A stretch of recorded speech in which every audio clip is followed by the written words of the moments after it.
Hello guys! Nasa galaan nga pala kami ngayon at dahil meron kaming appointment, hindi na rin namin pinalampas ang mamasyal. Naku, ang mga bata kasi pag nakakita ng mall ay alam mo na mamimilit talaga mag-stay at maglaro sa loob. First time nga rin talaga namin kasing makapunta dito sa SM Dasma. Ay nako siya nga. Malaki pala ang SM Dasma at pwede ko siyang ihalon tulad sa SM Fairview. Favorite ko kasing mall yun simula nung high school pa ako. At dahil nga nandito na rin lang naman kami ay pinaglaro namin ng saglit ang mga bata at binilhan na rin namin sila ng paborito nilang ice cream. Ang kwento kasi niyan, ang bunso ko gusto diyang sumakay dyan sa mga laruan na yan. Ay nako, hindi niya pa namang kayang i-drive yan.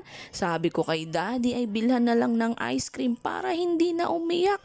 Iyak ba naman ng iyak? Ayaw kasing huminto sa pag-iyak ay siya talaga napakakukulit. Sobra nga naman kasi talagang saya nila kapag nakapunta sila sa ganitong mall at minsan lang ito. Sa tingin ko nga hindi na ito masusundan ulit. Ay siya, eto na, bibila na sila ng ice cream. Tignan nyo nga naman, oh, ang kukulit, diba? Nagmana kasi sila sa tatay nila.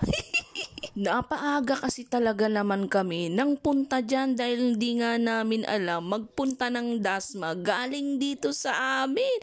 Kaya 10:00 pa lang ng umaga, hindi pa bukas ang mall ay nandito na kami. Tapos ang appointment namin 3:00 pala. Oh, diba? Ang tagal naming naghintay, kaya san ka pa? Mangungulit talaga yung mga yan. Ay sus, yung mga ganyang idara ng toddler ay sobrang chichilit. Kaya hindi rin maiwasan ang pagdami ng puti kong buhok. OMG talaga. Pero okay lang yan, puting buhok lang yan. Ang importante sa atin ay lagi tayong masaya, hindi po ba? Ilang araw na naman kasi matapos ang ating Pasko ay susunod na ang New Year at matatapos na rin ang bakasyon ng ating mga estudyante.